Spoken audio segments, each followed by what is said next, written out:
রাসূল সাল্লাল্লাহু আলাইহি সাল্লাম বলতেছেন কাল কিয়ামতের ময়দানে শত শত নবী পয়গম্বরের উম্মতদের মাঝে আমার উম্মতকে চিনার জন্য যারা এই শীতের রাত্রিতে নামাজের জন্য ওযু করবে, কাল কিয়ামতের ময়দানে আম্মা জান আয়েশা রাদিয়াল্লাহু তাআলা না প্রশ্ন করতেছে, ইয়া রাসূলুল্লাহ সেই কঠিন ময়দান কিয়ামতের ময়দানে মুসিবতের দিনে এত উম্মতের মাঝে কিভাবে আপনি আপনার উম্মতকে চিনবেন?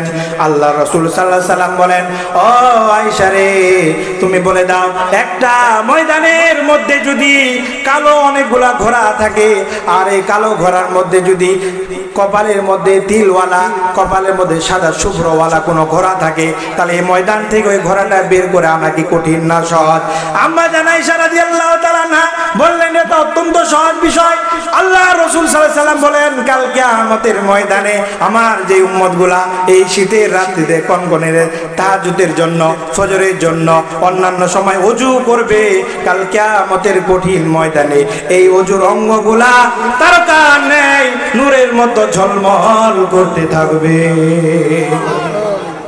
আমরা যেমন অন্ধকার রাত্রিতে আসমানের তারকাগুলোকে জমিন থেকে ঝলমল করতে দেখি, ঠিক তদরূপভাবে দুনিয়ার জমিনে যেখানে নাকি কোরআনের আলোচনা হয়, আল্লাহ তাআলার জিকির হয়, আল্লাহ তাআলার বরত্বের কথা হয়, আসমানওয়ালা অর্থাৎ ফেরেশতারা এই সমস্ত মজলিসকে তারকার মতো উজ্জ্বল ঝলমল করতে দেখে। এই জন্য আমরা এখানে বসতে পেরে এই মাহফিলে অংশগ্রহণ করতে পেরে আবারও শুকরিয়া আদায় করি। সকলেই বলেন আলহামদুলিল্লাহ। মুহতারাম হাজিরিন, আমি আপনাদের সামনে একখানা আয়াত তেলাওয়াত করেছি, যে আয়াতে কারিমার মধ্যে আল্লাহ পাক রব্বুল আলামিন ঘোষণা করতেছেন, লাকাদ মান্নাল্লাহু আলাল মুমিনিনা ইয বা'আথা ফীহিম রাসূলাম মিন আনফুসিহিম ইয়াতলু আলাইহিম আয়াতিহি ওয়া ইউযাক্কিহিম ওয়া ইউআল্লিমুহুমুল কিতাবা ওয়াল হিকমা। আল্লাহ তাআলা আমাদেরকে অনেক নিয়ামত দান করেছেন কিনা বলেন? আমাদের হায়াত দান করেছেন কে? আমাদের সুন্দর বডি দান করেছেন কে? আমাদের অর্থ সম্পদ দান করেছেন কে?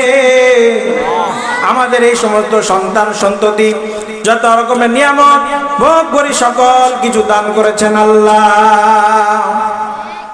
আমরা দু চোখে যা দেখি আর দু চোখে যা দেখি না, যা কল্পনা করি না, যা আমাদের উপকারে আসে আর যেগুলো আমরা উপকারে আসে কিন্তু আমরা উপলব্ধি করতে পারি না, সমস্ত নিয়ামত গুলা যিনি আমাদেরকে দিয়েছেন তিনি হলেন আল্লাহ। এই জন্য আল্লাহ পাকের এক একটা নিয়ামত যদি আমরা গণনা করা শুরু করি, আমাদের হায়াত শেষ হয়ে যাবে, আমাদের আয়ু শেষ হয়ে যাবে, তবু আল্লাহ তাআলার নিয়ামত গণনা করে শেষ করা যাবে না। আল্লাহ পাক সূরাতুল বাকারার 29 নম্বর আয়াতের মধ্যে বলেন, আল্লাযী খালাকা লাকুম মা ফিল আরদি জামিআ। আমি আল্লাহ রাব্বুল আলামিন আসমান এবং জমিনের মধ্যবর্তী যে সমস্ত নিয়ামত তোমরা দেখেছো সকল কিছু আমি খালাকা লাকুম সমস্ত এই মানুষগুলোর জন্য আমি এগুলা সৃষ্টি করে রেখেছি। আর এই মানুষ জাতিকে কিসের জন্য আমি সৃষ্টি করলাম? ওয়ামা খালাকাতুল জিন্না ওয়াল ইনসা ইল্লা লিয়াবুদুন। পৃথিবীর সমস্ত নিয়ামতগুলা আমি মানুষের জন্য সৃষ্টি করলাম, আর মানুষ জাতিকে আমি রব্বুল আলামিনের ইবাদতের জন্য সৃষ্টি করলাম। বলেন সুবহানাল্লাহ। সমস্ত নিয়ামতগুলা আমাদের জন্য, আমরা আল্লাহ তাআলার নিয়ামতগুলা ভোগ করি, আবার আল্লাহ তাআলার নিয়ামতগুলা ভোগ করে আল্লাহ তাআলার জমিনের উপরে চলাচল করে, আল্লাহ তাআলার আসমানের নিচে বসবাস করে, আবার এই আল্লাহ তাআলার নাফরমানি করি কিনা? আল্লাহ তাআলার সমস্ত নিয়ামত আমরা ভোগ করি, আবার সেই মহান মালিকের হায়াত পেয়ে, সেই মহান মালিকের জমিন পেয়ে, আসমান পেয়ে, নিয়ামত পেয়ে আবার সেই মালিকেরই নাফরমানি করি। নাউজুবিল্লাহ বলেন।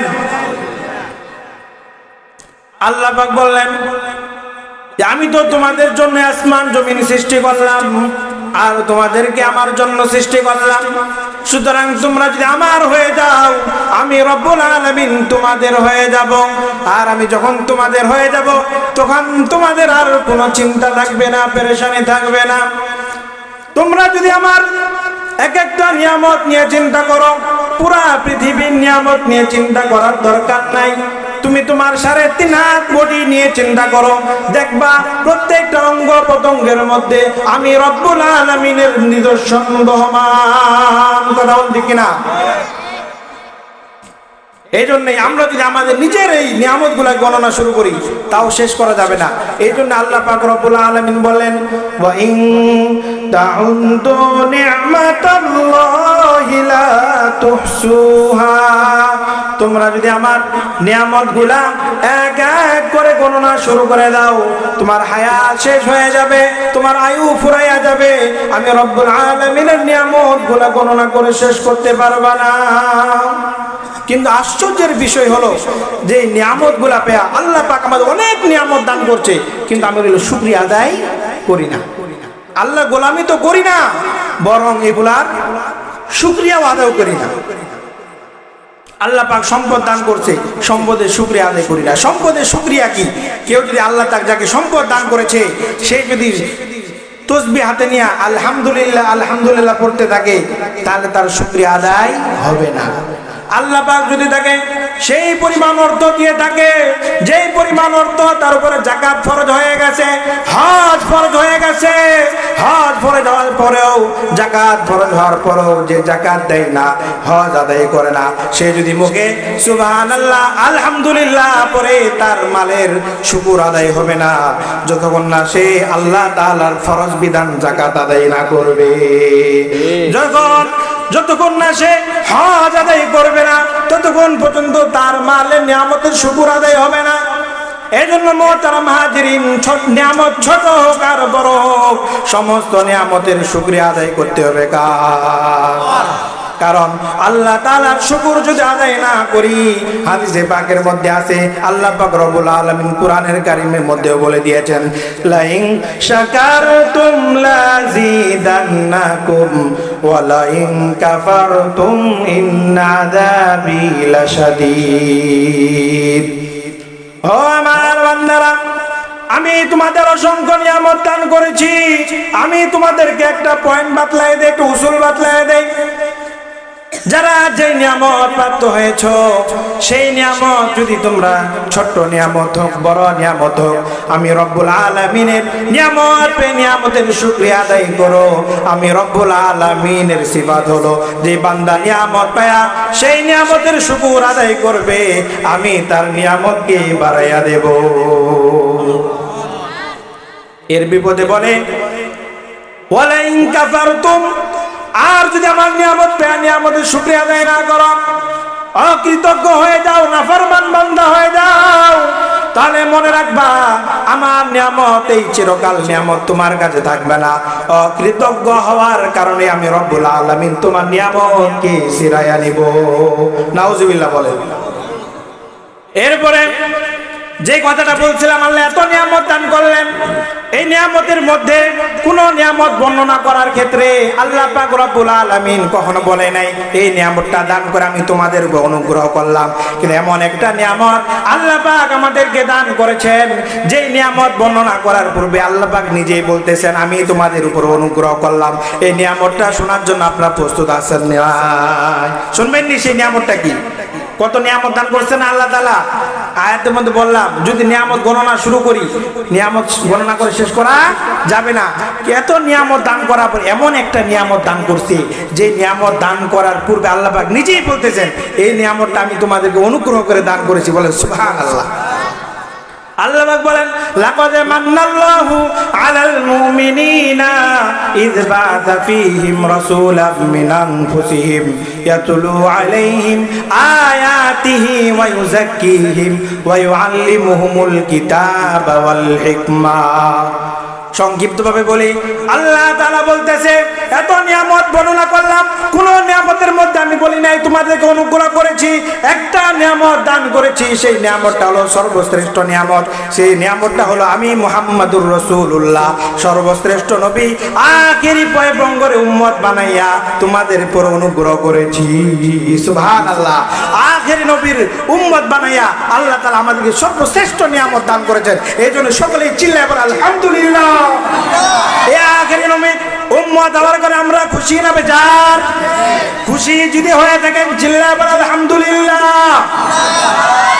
এই আখেরি নবীর উম্মত হওয়ার কারণে আল্লাহ তাআলা আমাদের যে সমস্ত সুসংবাদ দান করেছেন, তার মধ্যে একটা সুসংবাদ হলো নবী আল্লাহ পাক রাসূল সাল্লাল্লাহু আলাইহি ওয়াসাল্লামকে সংবাদ জানিয়ে দিয়েছেন যে তোমরা হলো আখেরি উম্মত, সর্বশেষে এসেছো, কিন্তু নাহনুল আউয়ালিনাল আখিরিন, আমরা সর্বশেষে এসেছি কিন্তু জান্নাতে সবার আগে প্রবেশ করব।